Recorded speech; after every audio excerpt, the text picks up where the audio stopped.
when the early process of African decolonization. The first revolutionary socialist to achieve independence in Africa was Ghana by Kwame Nkrumah. But the United States doesn't like him because he was a socialist, he was African, and he wanted a united African Socialist Republic. In the book Killing Hope, US military and CIA intervention since World War II, but William Blum gives the best explanation. Ghana, 1966. Kwame Nkrumah steps out of line. On the top of the year 1965, the president of Ghana published his famous little book Neo-Colonialism, The Last Stage of Imperialism, dedicated to the freedom fighters of Africa, living and dead. Right. In the book, accused the CIA of behind numerous setbacks and crises in the Third World and Eastern Europe. He later wrote that, and I quote, the American government sent me a note of protest and promptly refused Ghana $35 million of aid, end quote. 4 months later, he was overthrown in a CIA-backed military coup.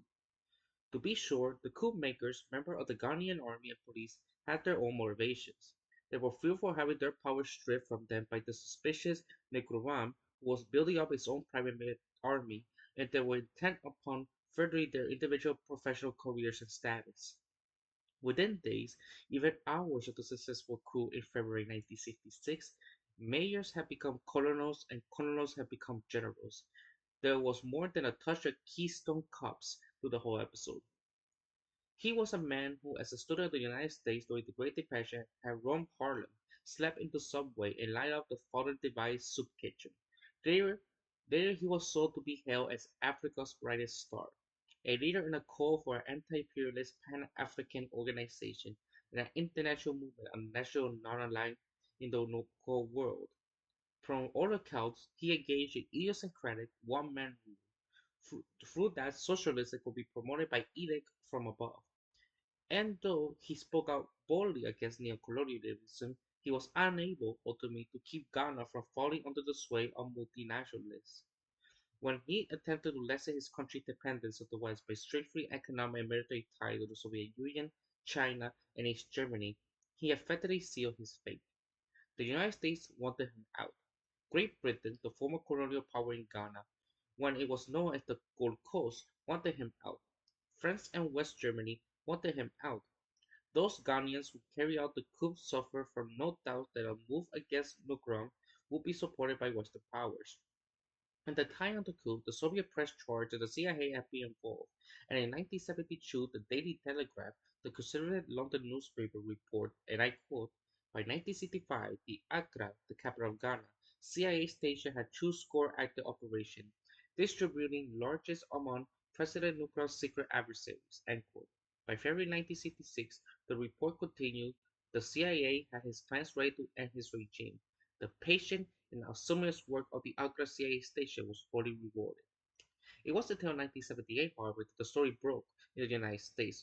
Former CIA officer John Stockwell, who had spent most of his career in Africa, published a book in which he revealed the agency's complicity. Shortly afterwards, the New York Times, quoting first-hand intelligence source, corroborated that the CIA had advised and supported the dissident Ghanaian army officers. Stockwell disclosed that the CIA station Accra was given a generous budget and maintained intimate contact with the plotters as a coup was hatched. So close was the station involvement that it was able to coordinate the recovery of some classified Soviet military equipment by the United States as the coup took place. The CIA station had almost proposed to headquarters in Washington that a small squad of paramilitary experts, members of the agency's Special Operations Group, be on hand at the moment of the coup.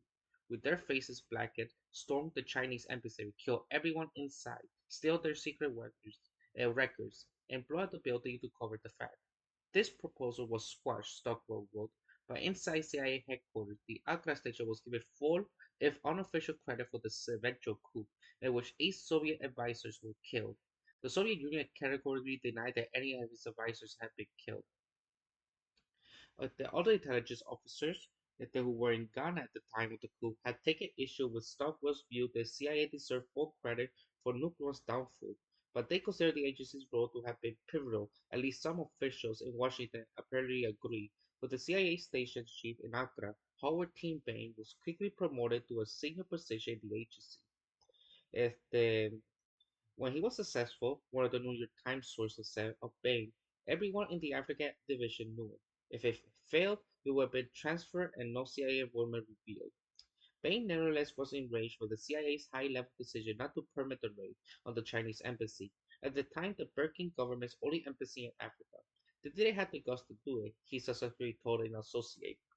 After the coup, the CIA made a payment of at least $100,000 to the new Ghanaian regime for the confiscated Soviet material, an item of which was a cigarette lighter that would also function as a camera. The Ghanaian leadership so expelled large numbers of Russians as well as Chinese and East Germans. Virtually all state-owned industries were allowed to pass into private hands. In short order, the channels of aid previously clogged opened wide in credit, food, and development projects flowed in from the United States, the European powers, and the International Monetary Fund, or the IMF. Washington, for example, 3 weeks after the coup, approved substantial emergency food assistance in response to an urgent request from Ghana. A full request for nuclear 4 months earlier had been turned down. 1 month after his ousting, the international price of cocoa, Ghana's economic lifeblood, had raised to 14%.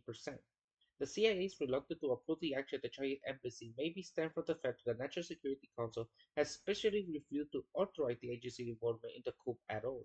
This was, as we will see, the first instance of the CIA taking American foreign policy into its own hands.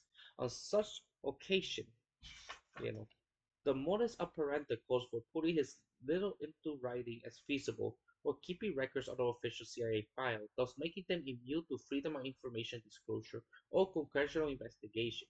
Technically, the records do not exist.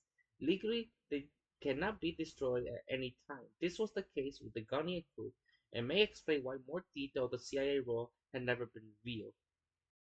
The American right-wing view of what happened. According to John Barrett, the Reader's Digest, the resident KGB expert, Nuckerman was overthrown by only native insurgents, the only foreigners in the picture being 11 KGB officers who were found in his headquarters and summarily executed. The Soviet Union didn't say a word about this. He wrote because they didn't want the world to know that the KGB officers were actually sitting in the Ghanaian president office running the country. Barrett offers no emphasis at all to support his claims of the KGB running the country, nor does he explain why the new government didn't publicize this every interesting fact. He goes on to write the copious secret files of his regime, which were discovered and then studied and analyzed. The files revealed that the KGB had converted Ghana into one vast space of subversion, which the Soviet Union fully intended to use to capture the continent of Africa. For a reason best known to himself, perhaps, Berra failed to offer the reader a single quotation from any of the copious secret files to support his allegations.